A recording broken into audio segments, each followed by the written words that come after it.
hop in the pool and we're just chatting about what's on the schedule for the week. And his phone rings, he hops out, he's in medical sales at the time, and he comes back over and he's like, babe, I just closed the biggest sale of my career, and then like does a cannonball into the pool. And in this moment where he's sharing that this is like a huge financial win for our family, I was livid. What's going on, guys? Welcome back to another episode of the Austin Zaback Show. I'm very excited about today's guest. Today we have a girl named Lindsey Schwartz, and she is just absolutely incredible. She's a best-selling author. She is the founder of Powerhouse Women, which is an incredible movement that I'm so excited to talk about here today. She's an investor in multiple different things. She's buying real estate now, and I'm excited to just talk about all of the above, her accomplishments, her struggles, trials and tribulations, and everything in between. Lindsey, thank you so much for being here. I'm so excited to be here, really. Really excited to have you. So, it's funny, we met through, really, I always heard your name. Like my girlfriend, Mojde, like even when we first started dating, she would mention you, and she's like, oh, I'm going to youth camp. Or not even the youth camp. Prior to that, it was just church on Sundays. Yeah. And she's like my co-coach, and I just heard bits and pieces of like who you were, and then over time I started to like put it all together. I was like, wait a minute, like, it's really cool. Like I had no idea the accolades and the things that you had done outside of being, a coach. And it's so cool just to hear everything that you've done. And I'm excited just to kind of dive into it a little bit. Yeah, I'm super excited. I love anytime I get to share the story behind the story.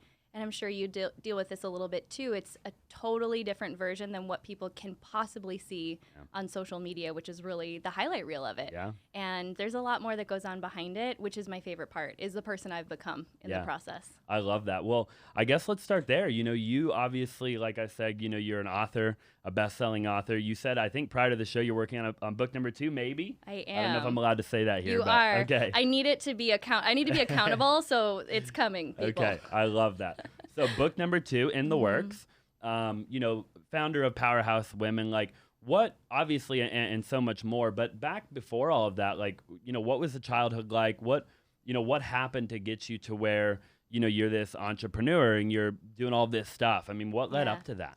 Yeah, I was asked a similar question recently about just what I was like as a kid. So many entrepreneurs have this cool story of lemonade stands and all that. The only entrepreneurial venture I had was I had like this thriving scrunchie business that I would sew scrunchies, and had I kept that going, I would be like a bazillionaire, but I didn't, unfortunately. I never had a vision for building something of my own. I think part of that being I grew up in the Midwest. I didn't have models of what that life could look like, so I went the career route. And you may or may not know this about me. My first job out of college, I sold carpet. No way. Like commercial flooring. To this day, that was 10 years ago that I hung up my carpet samples. I walked into your office and I noticed the flooring.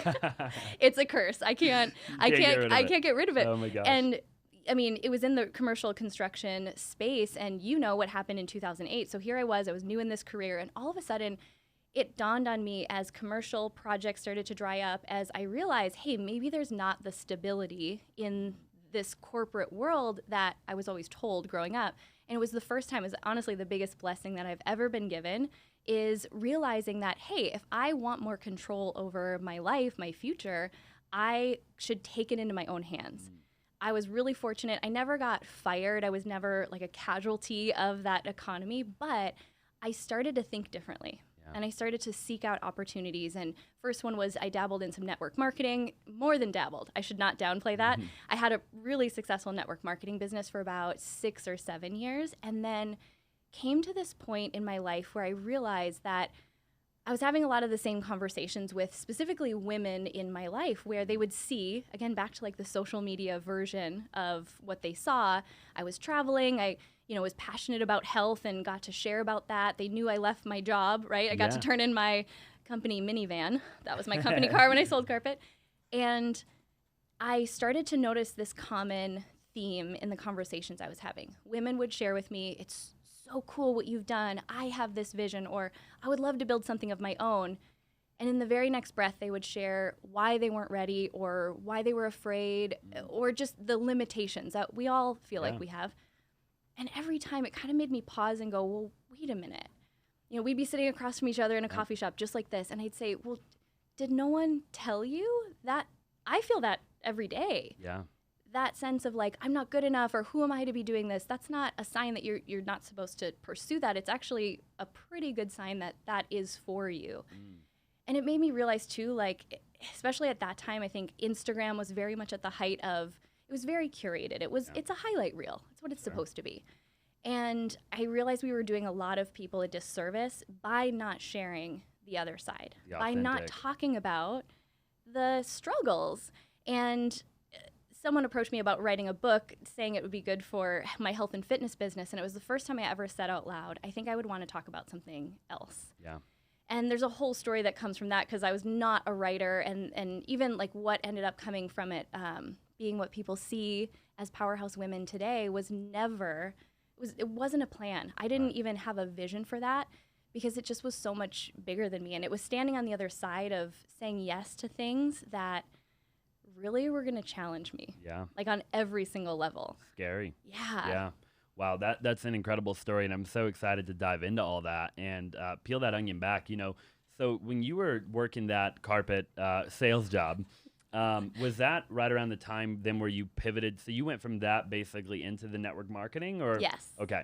And I'm a big proponent of network marketing. I think we've actually talked about it, right? Yes. Yeah. I love network marketing for so many different reasons. I'm not in it anymore. Are you in it anymore? Oh, I still get a paycheck. Awesome. So I technically do too. Yes. Yeah. I don't push it real hard anymore. No, yeah. But I love the personal development. That's an industry where I really believe, it doesn't matter what company, it's like it's an industry founded on personal development.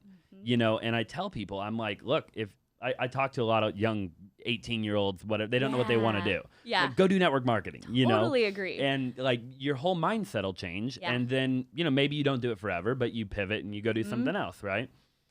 You said you owned your own network marketing company. So were you a representative of a company? Okay. Right. Yeah. No, I didn't start a network marketing company, but I really treated it as my own business. Yeah. And you're so right. Now looking back, it taught me so much about sales and, you know, what it does take to have, I think the thing that not enough entrepreneurs learn is how to sell. Yeah.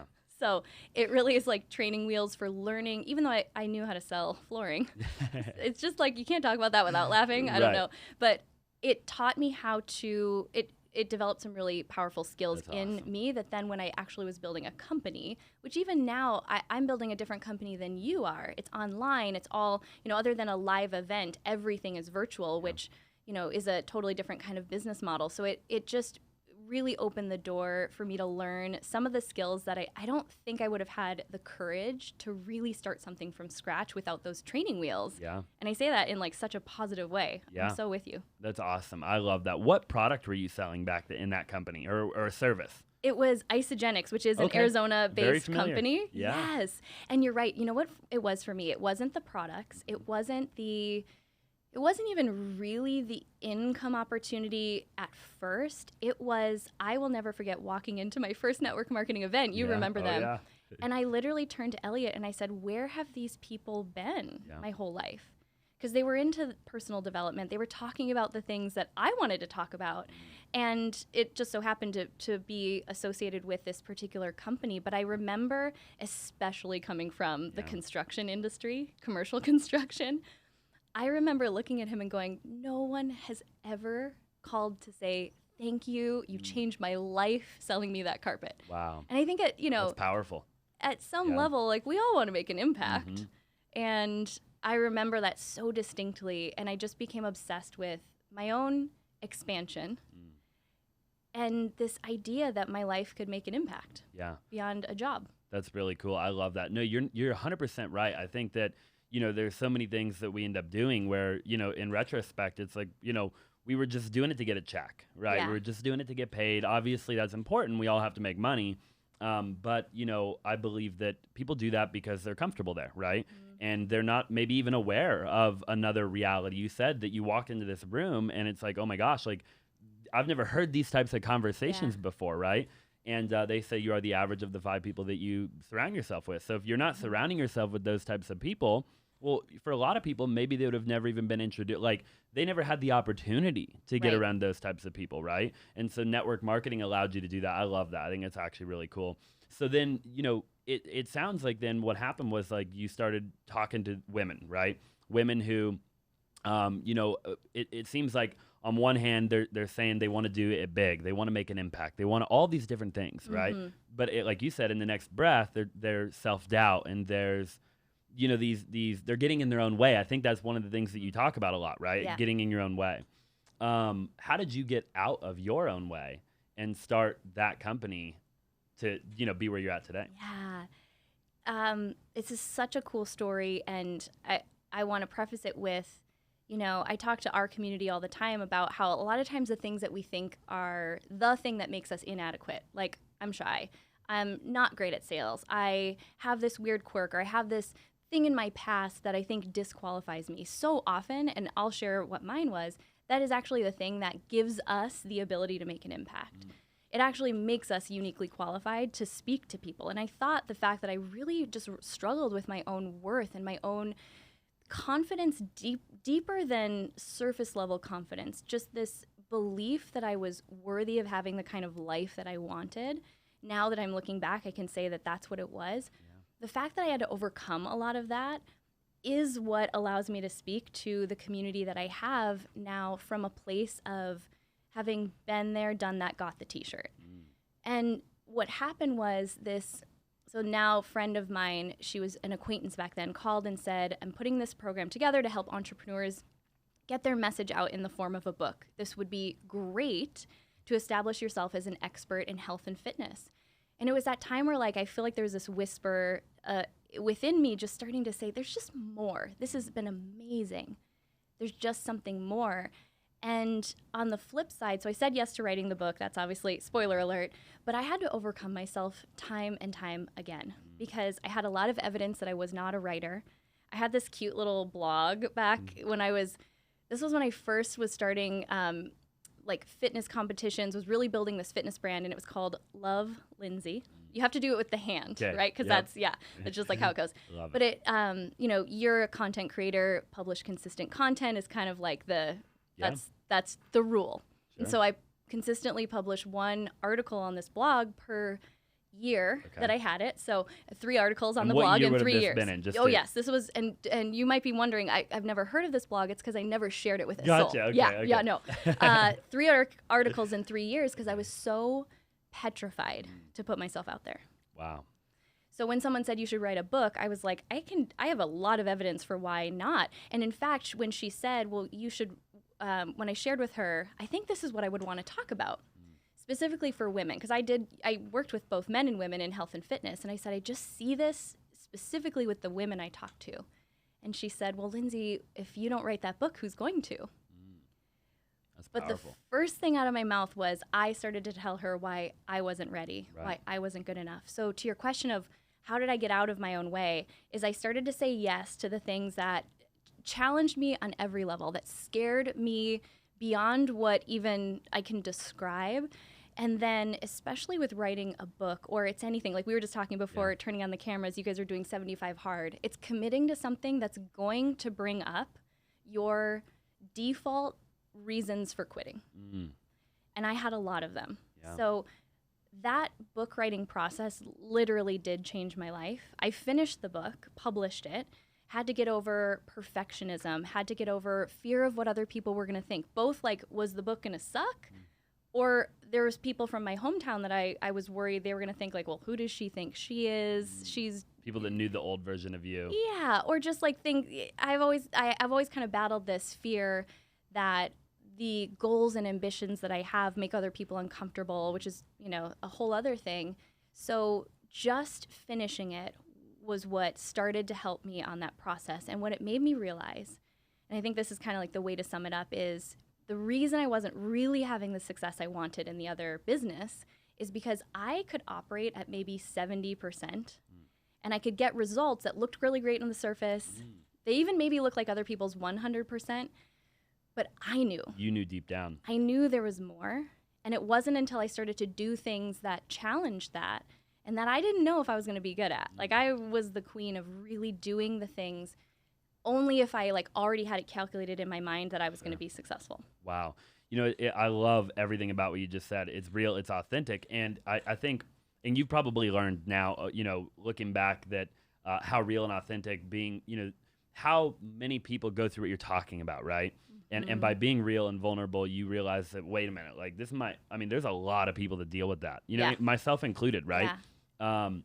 I think imposter syndrome and self-doubt and getting in your own way is, I've almost never met a really great entrepreneur that didn't go through that at one point in their life or that isn't still struggling with it. Right. I was listening to an episode the other day of the Ed Mylett show, and Ed Mylett's probably worth, who knows, $500 million or something like that.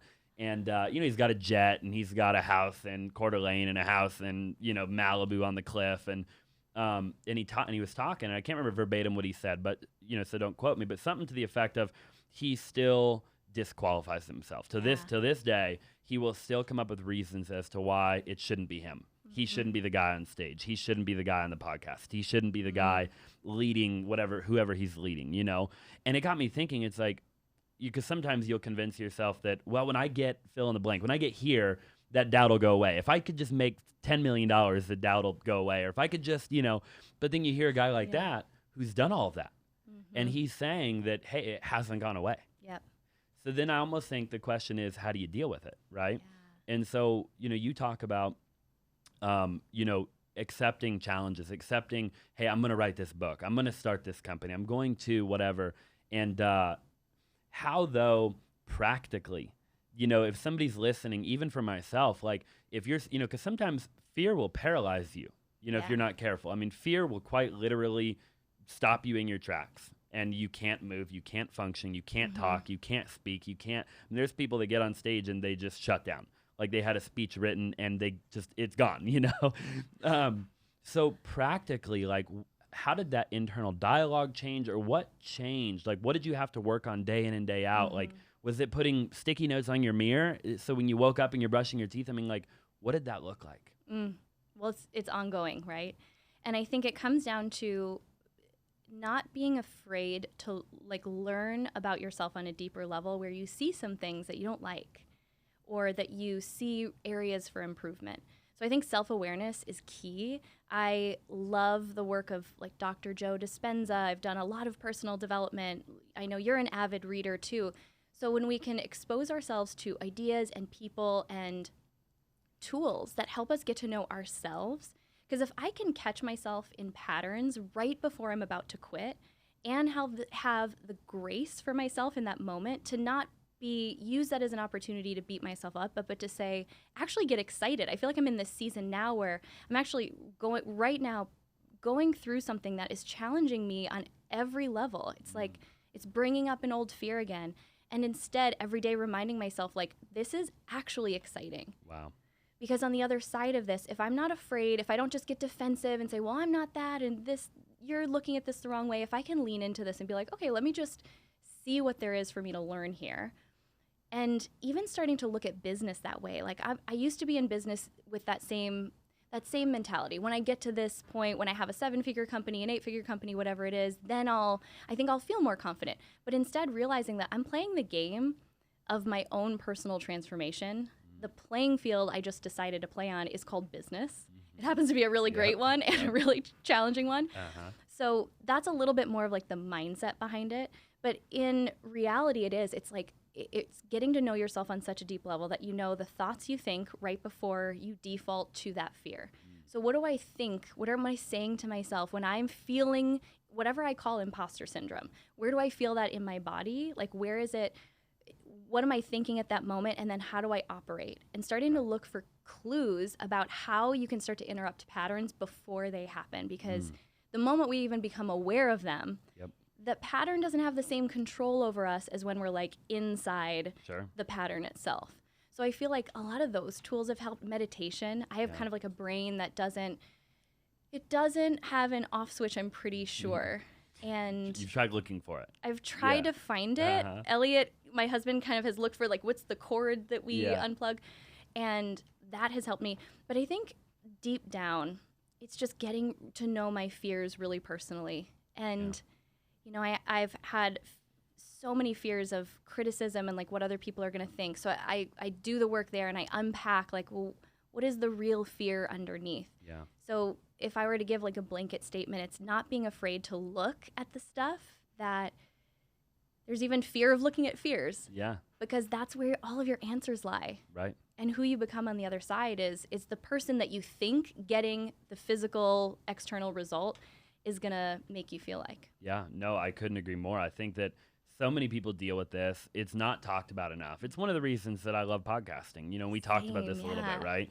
Is it seems to be one of the only places that I've found where you can really sit down with somebody and get the authentic truth and then share it with the world. Because if I just go make a video on my own, I'm just going to give you the highlight reel, you know, Totally. 9 times out of 10, right? But if I'm having a conversation with somebody else and we're both being authentic, you know, then you can share that. And I believe that's where I've learned a lot and how I've grown is listening to stuff like this, you know? And I'm like, whoa, like other people are going through what I'm going through. And then you all of a sudden you're like, because at one point or another, you and whoever, you know, that deals with this kind of stuff, myself included, there is a point in time where you're sitting there in your own doubt, you're getting in your own way, and you think that you're the only one going through what you're going through. Totally. You're like, everybody else has it figured out apparently, right? And it's just like, I'm alone on this journey, you know, and it isn't until you realize, wait a minute, like a lot of people go through this. Then I think that's the moment where if you, like you said, you know, you take the time and do the work and you look at your fears, eventually you can overcome that, you know? I love that. So what is your mission now with Powerhouse Women? I know you do a yearly event. You've got a ton of people there. And I see you posting all the time. I see your YouTube channel. I see all kinds of content. Like what's your vision with that now? Yeah. This is a tough question. And let me tell you why. And I want to give like massive permission to anyone listening who feels this way. I was just speaking at a women's event last weekend. I've never been able to see like a 20-year vision super clearly in terms of what it's going to look like in terms of services and offerings. And here's why I think that's a blessing for me in this season. I look back at how much I've grown in the last 5 years. I'd never started an event. Now we have an annual event with over 500 women, more virtually from around the world. Didn't know how to start a podcast. We have a top podcast. You know, all these things that had someone showed me this version of my life, it's only been 5 years. The 5 year ago version of me would have been so freaked out because I wasn't there yet. Go back to imposter syndrome. I just wasn't that person yet. I think when I can't see the clear picture of what the next 10 look like, it's probably a blessing because I change, I expand. I'm actually in a season where it's freaking me out a little bit how quickly I expand because I'm not resistant to the uncomfortable parts of it. So the blanket answer of like the bigger vision is we exist to help women get out of their own way and help them put their big ideas into action. Our whole motto is you're not meant to do business or life alone.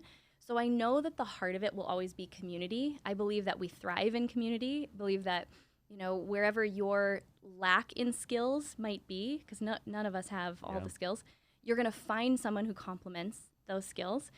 I'm obsessed with being a connector, like a matchmaker between women who have visions that really are meant to complement one another. And I have this sense that I'm building a community, really an asset, right? Yeah. In order to possibly launch and scale something that will sell, whether that's products, whether that's something else. I don't think that's a now thing because I don't have the idea yet, but I'm obsessed with just building community. And then on a personal level, I'm married to like the most incredible person in the world, and we have visions of growing a real estate empire and just experiencing like true freedom, like freedom to be where we want, be giving as generously as we want. And I think Powerhouse Women will be just one facet of that, but I want to live the life that shows other women what is possible. Sure. I love that. And I want to dive into a couple things. I want to dive into the relationship in a minute. First, I want to go into, you know, you talk about giving and I love what you said, by the way, about the 10-year thing. It's funny. I've actually told people that are close to me recently that like I can't look any more than a couple of years out anymore. Everybody always used to want me to do like goal setting, right? Yeah. And when I was younger, I did goal setting and I had vision boards and dream boards and I would think 10 years in the future.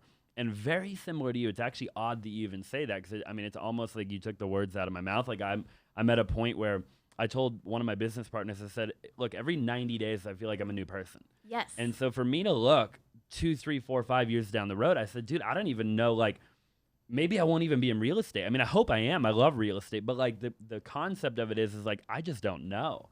Something else could, who knows, you know? And so I love what you said there.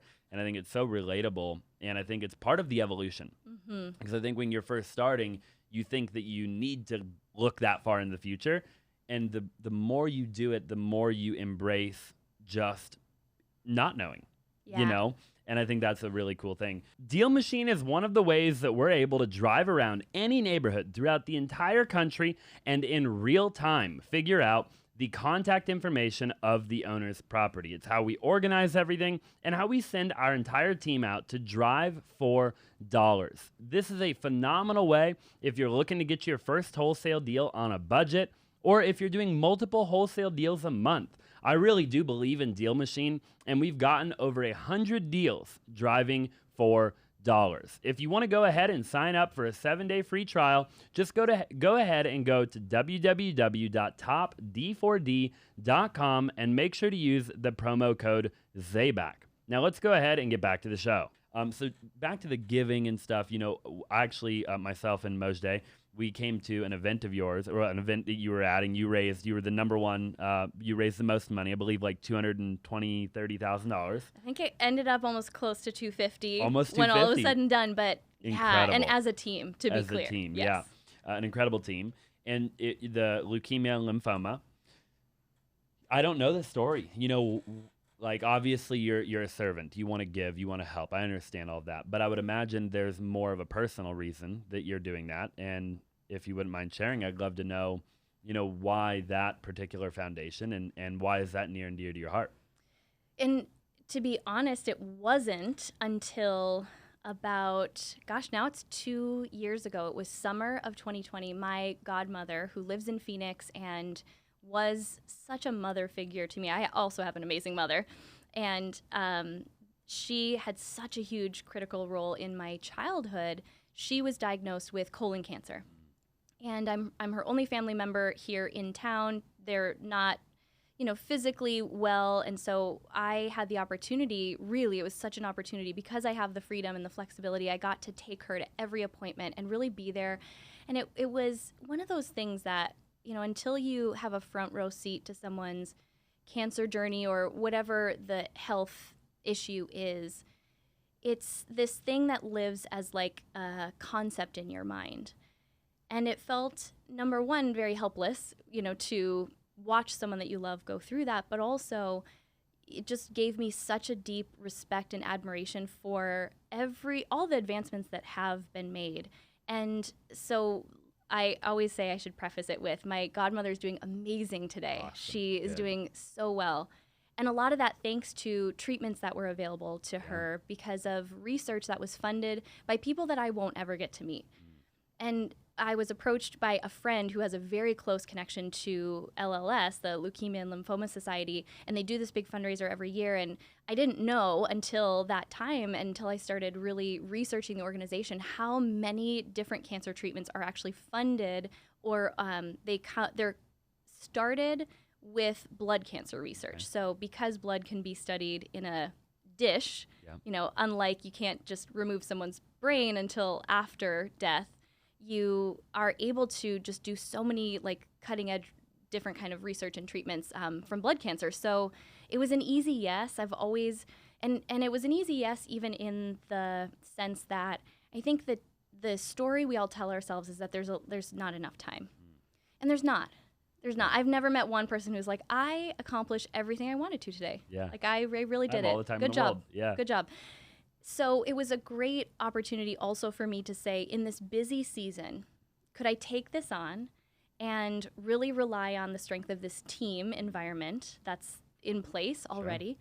Sure. And could I allow myself to really, again, leaning into something that's uncomfortable, break a pattern that I have that's probably holding me back in other areas of my life? So we did, as a team, in 10 weeks, raise almost $250,000. Wow. I mean, because of generosity from people like yourself and so many others.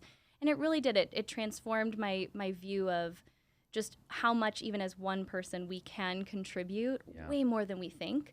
And I'm really grateful for all the amazing work and research that is going on in that organization. It's so cool. Yeah, you just never know when someone you love is going to need that treatment.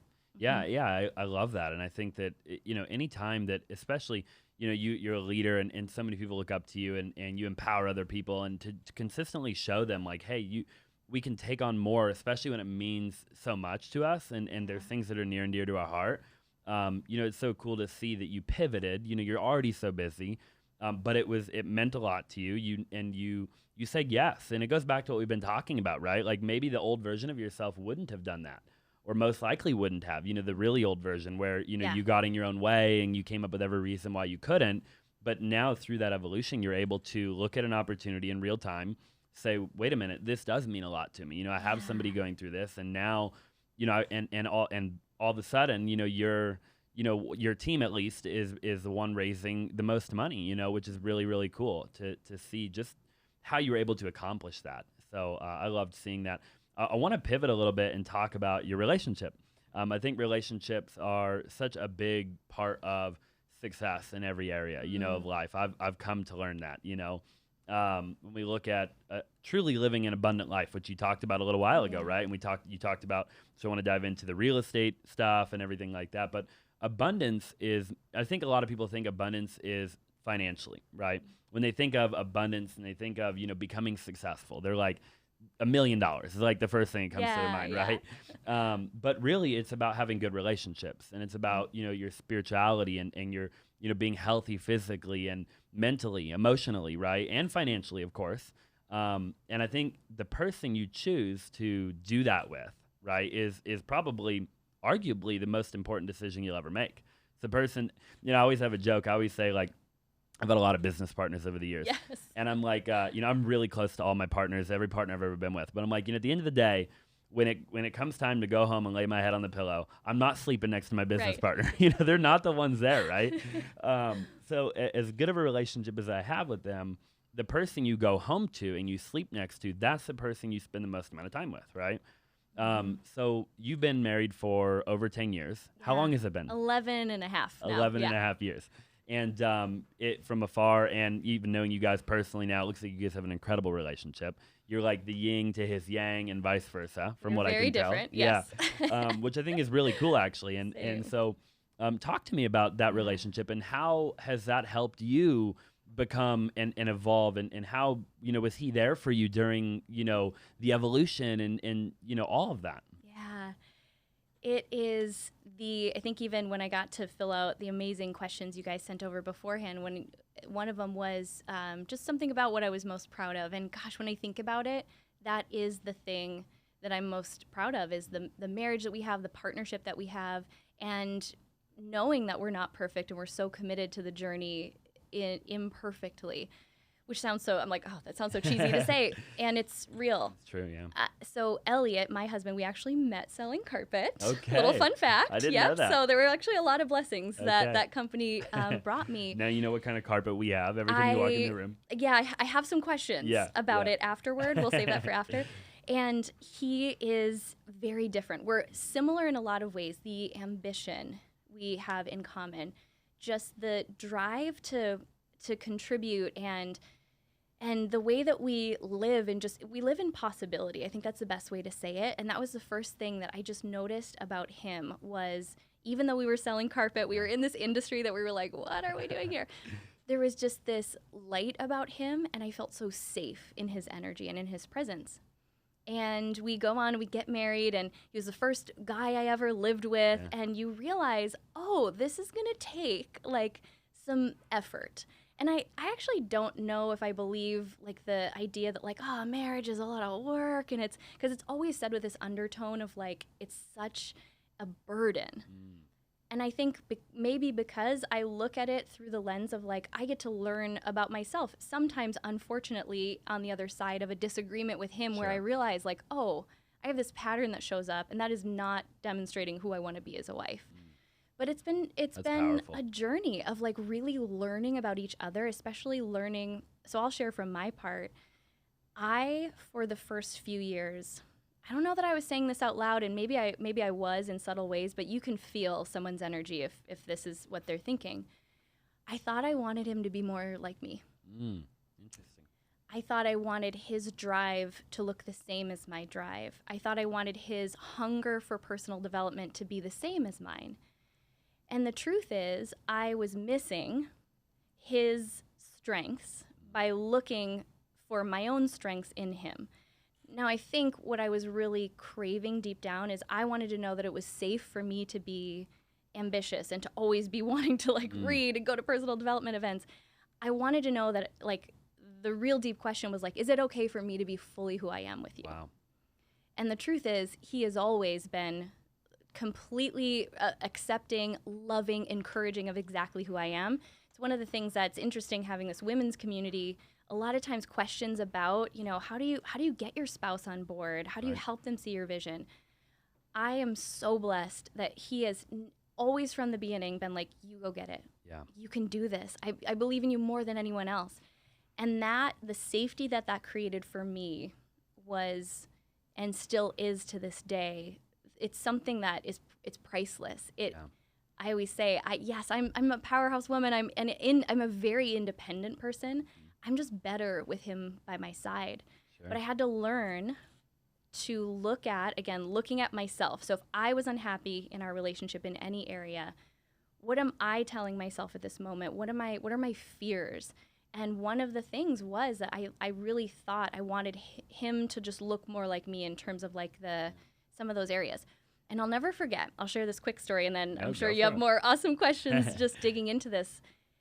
I'll never forget this day that we both he's always been in sales, so we both work from home, and it was like a Monday, and he had asked if I wanted to like go in the pool, like float for 15 minutes. It was kind of like our ritual at the time. We would just connect about our day. And this was a Monday, and you probably feel the same way. Like Mondays are like my go day. Like I love a Monday. And I was like, how dare you? Like, how dare you even suggest that I can take a break midday on a Monday? And then I heard myself and I was like, okay, that's dumb, Lindsey. Like, there's really nothing that you can't take a break from. Enjoy connecting with your husband. So we hop in the pool and we're just chatting about what's on the schedule for the week. And his phone rings. He hops out. He's in medical sales at the time. And he comes back over and he's like, babe, I just closed the biggest sale of my career. And then like does a cannonball into the pool. And in this moment where he's sharing that this is like a huge financial win for our family, I was livid. Wow. Inside. Yeah. And what I was saying was like, why is it so easy for him? Because I had this addiction to like, I could only be successful if I was busy. And if I was working, if I'm going to make more impact or make more money, I've got to work harder. And so it created this life where like I could never work hard enough to actually fulfill what was inside, which was this belief that I had to prove something. Right. And it was this interesting, and I remember it so vividly because it was this moment where I, again, self-awareness, I zoomed out and I was like, wow, that feeling in your heart right now, that's not the wife I want to be. Where is this coming from? What is underneath this? And if we're willing to like really ask ourselves these questions in the moment that we're triggered, the gold you will find for yourself it's just unreal. And what I realized was this lesson that, you know, I thought I wanted him to be more like me, and here God had placed literally right in front of me the exact partner I needed because I needed to chill the F out, okay? I needed to learn to have more fun and allow it to be fun and easy. Because the truth is, where I would judge Elliot for finishing his work by noon and playing video games for a few hours, because I would never let myself do that. You couldn't. But he was done with his work. Sure. He has this thing called boundaries. Have you heard of these? I'm still learning about we should probably them. read a book about learning. that. And I want to share the transformation on the other side of this, and back to the idea that, you know, these are important decisions, who we are partnered with. Your partner is inevitably going to trigger some things in you that if you can lean into them, they can be the biggest gift. Because what I learned in that moment was like that I was done with that way of operating. I was ready to experience something new, and if I could instead get curious about like, well, how does he operate? Right. If I'm jealous that he's having this huge financial win and having fun, maybe there's something for me to learn. And I just really started to practice that and start to interrupt my patterns of like working longer just to make myself feel significant.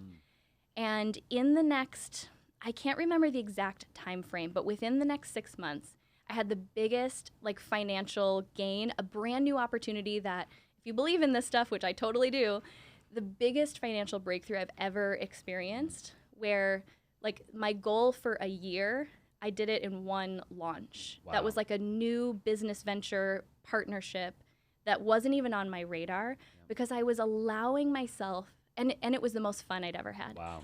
So again, all of that isn't even about the money. It's about the transformation, because I got to keep that part. Sure. Right? I love that entire thing, and there's so many golden nuggets that you just said. Like I could like go one at a time. You know what's so interesting is that it reminds me a lot of like I hear myself in you, you know, but I think what that means too is how many people are listening or watching that feel the same way, right? Like for me, I can tell you that if like my partner, you know, it's that same thing where I'd have to look at it, because what I would do is they would finish their work at noon, and even if my work was finished at noon, I would have to create more work for myself out of thin air, right? Because I couldn't. How could my work be finished at noon? There's got to be more. I can do more, right? Yeah. Same thing as you. And underlying it really is, you know. And I've really tried. I'm in the middle of a lot of this too. Is, you know, but how come? Like why? Where does that stem from? And it stems from, you know, the perfectionism, the imposter syndrome, having to overcompensating maybe for you know, something that you lacked when you were a kid. Who knows? I mean, I think it's a combination of stuff, right? Yeah. And I love everything about that. So would you say then, now having the understanding that you have in life, that it's almost important that you have a partner that isn't the exact same as you? Like, had you met if Elliot were just like you, right? Do you think that would be good or bad? That's such an interesting question. I think I would have told you I didn't think that would be healthy for me personally. And that's maybe still how I feel. However, I know a couple that, and they've said, and I have observed, that they are pretty similar, and they work really well together too. So I don't know. I like to believe that God just knew exactly what I needed, and it turns out he's a 6'4" tall drink of water with a giant beard that is like his new obsession. I love that. and I would imagine, like, for him, you know, working with you and being married to you and just seeing you, you know, he learns a ton every day, right? And it really is that yin and that yang, you know. So like, what are his, if he were here right now, you know, how would he describe, you know, being married to you and the constant drive and the constant, is he patient with you on the days where you're furious that he's in the pool, right? He just did a cannonball. Like, what are his reactions, you know? Yeah. Well, he would probably tell you, and we've been asked this many times in different interviews and things like that, that he does love my drive. He loves that I get up every day and I get to work on something that is so important to me and that I really, really love. And he's been great about creating boundaries around the things that are most important to him. So just like for me, I think the lesson I learned when I thought, especially in like personal development, I thought I wanted him to be reading the same books as me and going to the same events. What I really wanted was to feel like we were growing together. So when I stepped back and I said, well, okay, he might not be going to church with me right now, and that's not resonating with him, but we are going to the gym and we're like taking this time and we're focusing on growing in our fitness together, or we're growing in other ways. So for him, one of his love languages is quality time. So it is important to him that if we're sitting down and having a meal and catching up from the day, I'm not on my phone. And I've learned to really make that a priority and make it, learn his love language. Because I feel like, well, if I'm sitting and eating a meal, like I should be catching up on emails, right? Why not? And learning that. So I really hope that is what he would say. And every day, that's my goal, is to work toward really being that version that, yes, I think it's a fine line, because I do call out the greatness in him while loving and accepting exactly who he is. Right.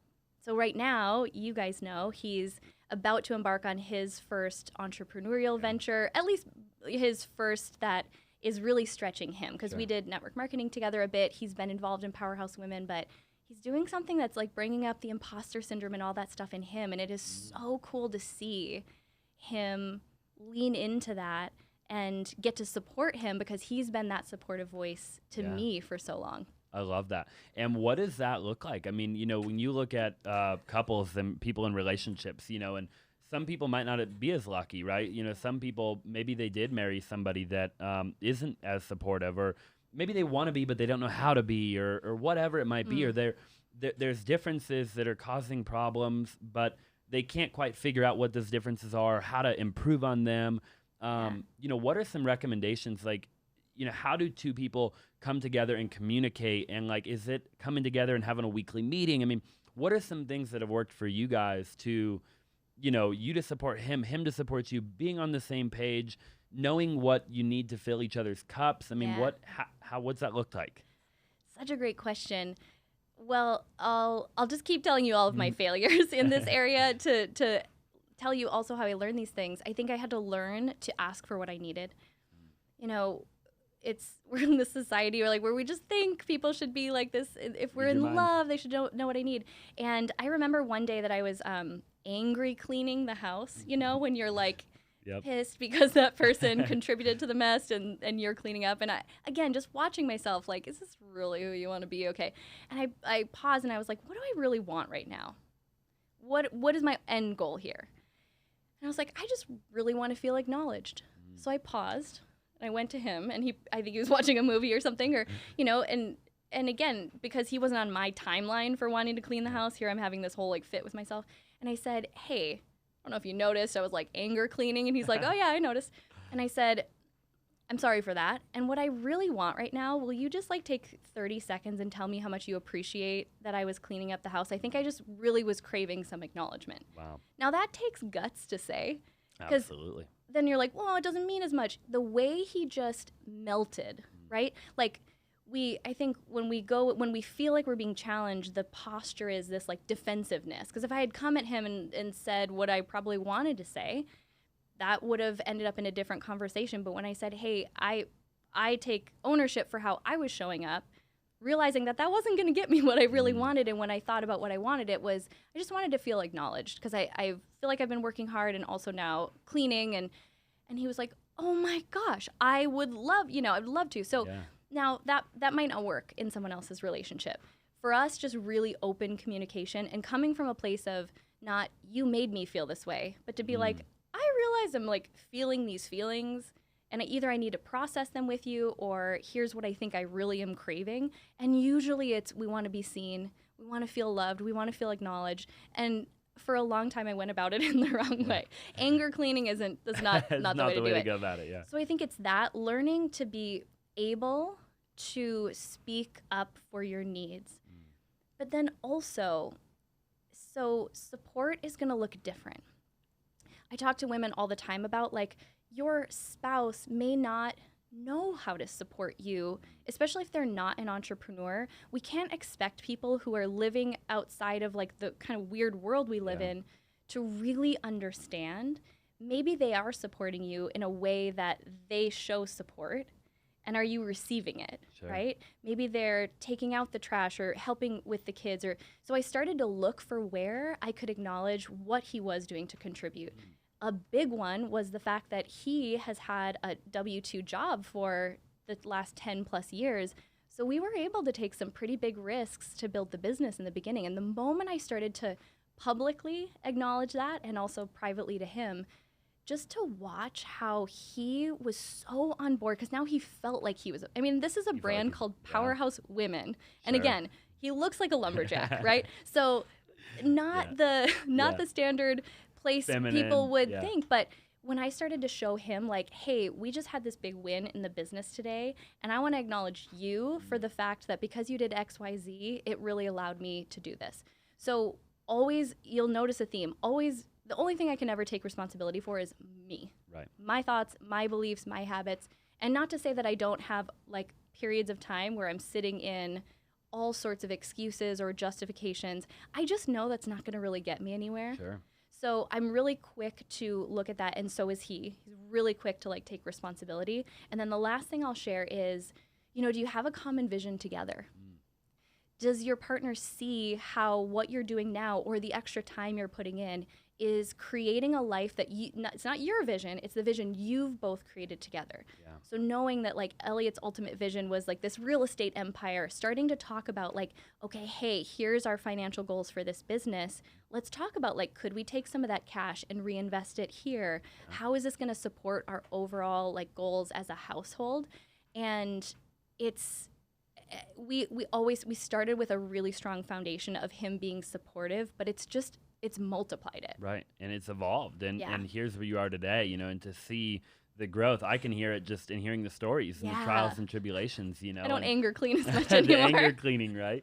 But we have to go through those things. I think the biggest thing that I hear from, you know, I sit down with you and we talk is it's not about not failing. It's not about not falling down or anger cleaning or whatever it is, right? It's about in real time getting better at recognizing the things that you want to improve on and then actually doing it, right? And I think that's the difference when you look at a successful person and somebody who's not. Both people fail, right? Everybody's going to fail. Everybody's going to screw up. There's no relationship, no anything, no business where you don't screw up, right? I screw up every day. Yeah. It's getting better at recognizing that. And I think, like, you know, one of the things that I've noticed about your story is you've come to really love yourself. And I think that it shows just sitting in the room, right? And I can feel it. I can feel your energy when you walk around and when you do what you do. And, you know, that I think is what allows you to be more comfortable looking at your own weaknesses and your own flaws in any aspect, you know, and it's a tough thing. It's a tough thing that it takes a long time to accomplish, right? Yeah. If you haven't already, go to austinzaback.com and go ahead and scroll down and put all of your contact information. And that's how we're going to stay in touch with you. We're going to send you new insider information to our exclusive community, all of the new offers, the new courses, masterminds, and any valuable information that we believe that you need to know. This is how we're going to let you know about it. Again, go to austinzaback.com, fill out all of your contact information, and I can't wait to send you all kinds of valuable information on a weekly and monthly basis. Now let's go ahead and get back to the show. Have there been anything that you've done along the way? Obviously, multi-level marketing, but have you ever, like, where do you go for growth? I mean, you've talked about always doing like personal growth conferences and stuff, and you know, so people might be listening to this podcast and this is what they're doing to learn and grow. Yeah. What are you doing to learn and grow? Well, I love podcasts. That was my, well, actually, like audio CDs even before I found podcasts. So driving around in my carpet minivan. Yep. And, you know, surrounding myself with people, whether those are official mentors or just virtual mentors, or I'm really fortunate to have people like you and Mo and so many others in my life who friendships that become mentors for how I want to live my life. So the people you surround yourself with, and you said that.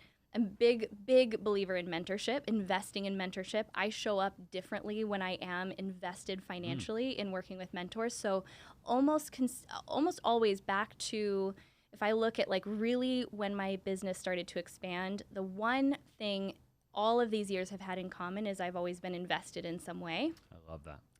And it depends on the season. I feel like right now I'm really deep down the Dr. Joe Dispenza rabbit hole, but because his work is focused on change. How do we actually change? Right. And the brain has always fascinated me, like learning how our brains work. So it's usually a version of that, but it comes down to the people that I'm surrounded by, because I could be reading a book for 20 minutes in the morning, but who I spend my day around and the conversations I'm spending my day around are the most influential part of who I'm ultimately becoming, right? If we're surrounding ourselves with more challenging conversations, which not everyone has the ability to just uproot their life and plug into an amazing community, but looking first at, are you being that? How are you demonstrating the qualities that you want to attract in your social circle, your friend circle? And that's probably been the most influential thing. I love that. Yeah. And you have to become what it is that you want to attract, right? I mean, I think people get it backwards. You know, they think that they've got to go, you know, you always start in here before it shows up out here every single time. And I even forget that at times. You know, Totally. Sometimes you get so caught up in the day-to-day where all you can do is look at the tangible stuff, right? And you forget the intangibles of like, wait, hold on, I got to go here first. It's never going to show up out here. if I don't believe and do all the inner work to get it out here, right? From friend circles to anything, and I think it's so powerful. Well, I want to talk really quick about the real estate. I love, we talked a little bit about before the show, and that's a big goal of Elliot's, to my knowledge. He wants to, do, I believe, something to do with raising capital and acquiring real estate and building a portfolio. But even you guys as a couple are taking on some new projects and getting uncomfortable in that regard, right? And, where did that stem from? Was that an idea of Elliot's? Is that something he kind of brought you? How did that come about, and what's kind of the vision with that? It is something that started with him from as long as I can remember. Even when he first moved, we were long distance our whole relationship, and then he moved to Phoenix and brought a car full of stuff. And I remember he had these books that were focused on investing in real estate and flipping, and we never really talked about it much until we joined that network marketing company together and just started talking a little bit more about our bigger dreams, our bigger visions. He's always had an interest in it, always had a passion for it, and we really thought it would be this portfolio that we build, just really starting with a simple goal, one property a year over the next 20 years or however many years. And that's what we're doing actively. So we have right now one Airbnb already up and running. We're investing in our second one that I'm heading right from here to go to the inspection for. That. But I want to share this. This is kind of a cool story about how his bigger vision came to be as well, because it goes back to the mentorship piece. We'd invested last year when we looked at what we wanted to do. I knew that I wanted to invest in something different. I was in a season where and I don't know if you've had seasons like this too, where I don't want to invest in more knowledge. Like I wanted to be in an implementation year, but I wanted to support myself with being around people that really inspired me. So we actually joined a couples mastermind with our friends Chris and Lori, who you got to meet, and some other good friends of ours were in that group too. And it just goes to show the power of what can happen when you're willing to share and vocalize your big vision, like the one that you're like, this sounds dumb to say out loud. You're great at this. You are so great at speaking your big vision into life. And so Elliot's great at it too. And so we were part of this couples mastermind that was it was all based around fun. We talked no business, except then that's when business happens, right? So we're in this mastermind, and he ends up on a walk one night with a good friend of ours, Mike Ayala, who's an investor, and he's built funds, and he's done all these incredible things. Elliot's sharing with him his big vision, and he said, dude, just create a fund and just XYZ. And, this is me trying to explain it now. So what I always share with people is this was a 20-year goal for us that now it'll be launched in 2, meaning from the date that conversation happened to when it'll fully be ready to accept investors, et cetera. And so he's starting this whole investment fund for luxury Airbnbs and things that kind of cater toward, I host different masterminds and retreats, so things like that. But the thing to take away is, are you sharing your big visions in the right communities of people who might know the exact person you need to take that huge goal and shrink it down? That's again why I don't get too tied to like 10-year goals, because I'm like, well, what if that's a 1-year goal and I'm getting in the way? You never know either, right? And one of my early mentors said, Austin, at any given time, you're one relationship away from your life changing forever. Isn't that so cool? Everything changing, right? And it's awesome. So exciting. And you never know, right? Like you said, I mean, it literally, you could walk out of here and, run into the guy walking out of the building. I mean, you just never know when you're going to meet that person, and you hit it off and you talk to him. And we live in a world where it's all about who you know, right? It's not about what you know, but rather who you know. And I think it's so valuable. And I love what you said there. And so you're buying another Airbnb now. I love that. Is your other one up in Munns Park? Is that? It is. Okay. Northern Arizona. And I'll share my only contribution to this is finally all those years of watching HGTV, like design shows, have paid off. And I got to put them all into practice. Yep. So it's been fun. But what's cool too is the feeling of getting to do it as a team. That, we've both done our own individual things. We did network marketing together, and it was more of my primary focus, and so it's really fun getting to do something together. I like that a lot. Yeah, I think it's important. I think we're seeing more and more of that. People that we aspire and see that they have a cool life, and they, we're seeing a lot more people, be the team, right, and do things more together. And And, obviously you're always going to be good at different things, and they're going to be good at what you're, like I'm good at things that she's not good at, and she's great at things I'm horrible at, right? Yeah. And I'm becoming more and more aware of that. I love that. So there's so many things that I feel like we could go forever and ever. I won't keep you very much longer, but you talked a little while ago about your faith, very briefly. Yeah.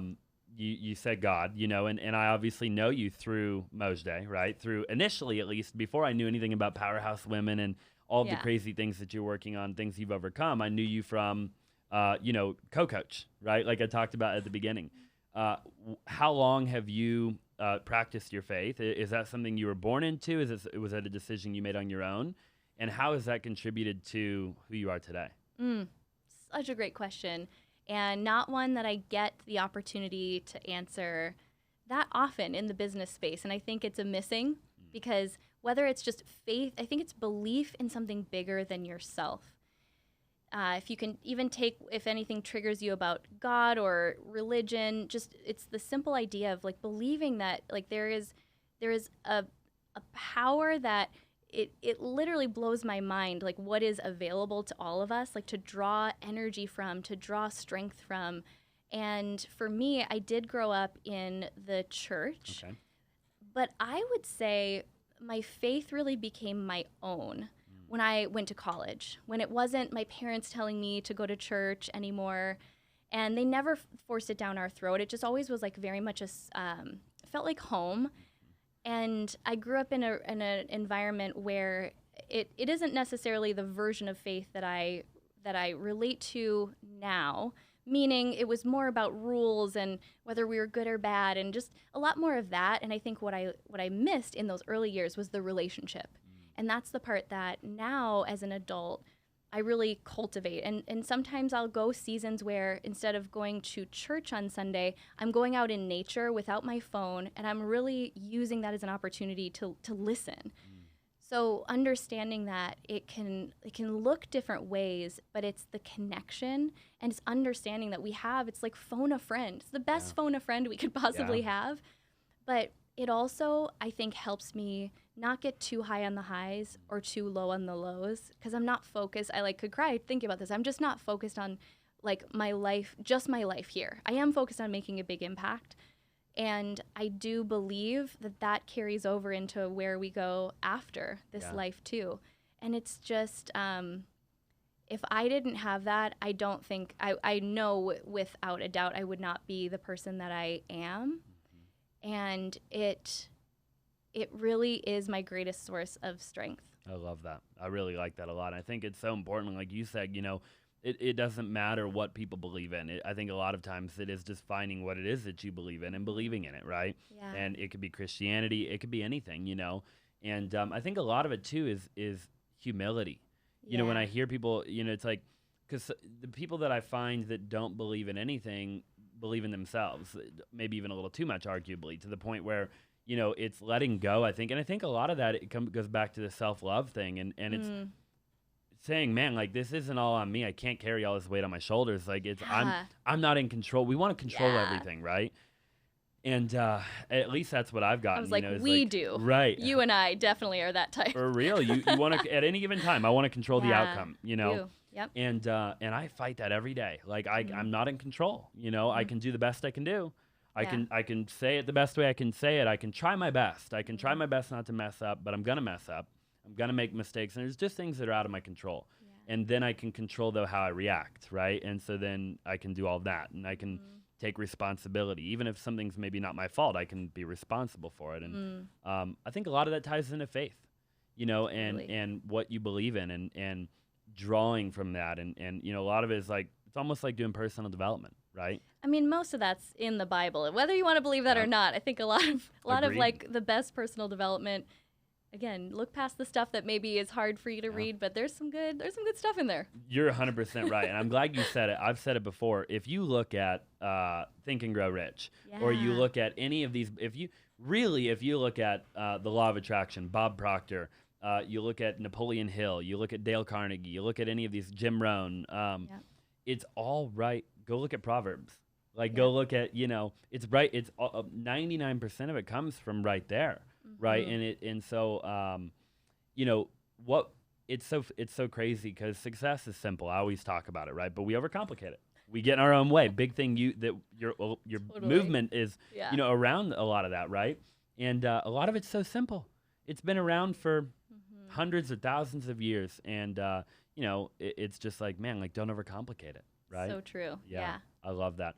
Well, I think that obviously we could go forever and we could talk forever, and I could keep you forever, but I'll ask you like one more question and then we'll wrap up, and maybe we'll do an episode 2. So drop in the comments down below, or if you're listening, then leave us a 5-star review. Let us know if you want to hear another episode. But Lewis Howes asked a question that I love, and I basically have just copied it at this point, but I give him the credit for it, and that is, if today was your last day on Earth, and for whatever reason you could only leave you all of the books, everything you've done went with you, right? You couldn't leave it behind. You couldn't leave any of that behind. No videos, no social media, no nothing. But you could leave just one thing behind. One thing you've learned personally, relationally, spiritually, emotionally, whatever. One piece of advice to just give to your future children, whoever, the world. What would that be? So funny because I love his podcast. Yeah. And every time I hear this question, I'm like, oh, thank goodness I'm not in the hot seat. You would think I would have an answer by now. What would it be? I think it's so simple. It's that love is usually the answer. It's usually the answer to whatever we're struggling with, whatever we're bumping up against. It's like if we can bring love to that, to ourselves, to someone else that we're really struggling with. I am literally right now in just like a season that's really challenging me. And it's challenging me in a personal relationship that means a lot to me. And I notice how much nothing gets accomplished when I'm in other emotions. But the moment I bring love to the situation, I have clarity. I have compassion. I have grace beyond, and this is where I know that it's coming from beyond me, because the human Lindsey is not capable of like the depth of those emotions. But it really comes back to love, which that's what I believe is what God is. I love that. And I think, love is really the foundation to everything. I built my company on love, and I used to teach like a kind of a little thing that I would teach, an illustration, talking about love. I love that. The foundation of love, though, approaching everything with love, and loving your neighbor and loving yourself and loving, it's really, to wrap up everything we just talked about, from what you've done, where you've came from, the carpet, to the Powerhouse Women, to overcoming your insecurities, your self-doubt, getting your own way, the relationship, right? Not, anger cleaning. It's all love. Yeah. It's all love. Great. So, really great tie-in there. I love that. I love that. Well, thank you so much for being on the show. We'll definitely have to do it again. I feel like we could go into each individual topic for like, an hour, I feel Anytime. And so I would love that. And where can people find you on social media? Where's your favorite platform if people want to interact with you?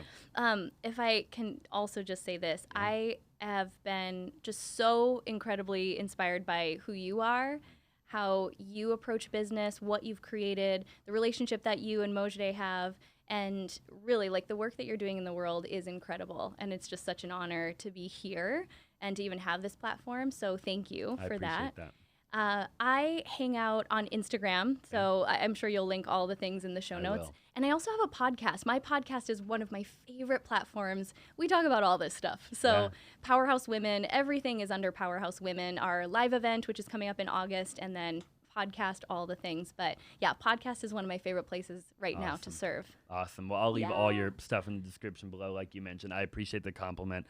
What an incredible compliment. And I'm excited to continue our journey and go on, double dates and see where, the kind of world takes all the four of us. And who knows, maybe in the future we'll invest in something together or whatever. You never know. Oh, I thought you were going to say have Elliot here next time, because that would be that's cool. Pretty I'd love to have couples Elliot. Podcast. We should do one of the four Get of us. 2 mics. Yeah, I love that. I love the idea. And I'd love to be on Elliot's eventually and the whole thing. That'd be really cool. Oh, we'll definitely do it. Thank you so much for coming. And guys, if you're listening, you listen to the very end, make sure you leave a 5-star review. Drop in the comment section down below. Go follow Lindsey on all of the different platforms. Interact with her. Tell her where you came from. If you're on YouTube, smash the like button for the YouTube algorithm. Subscribe if you have not already. And we'll look forward to seeing you in the next episode.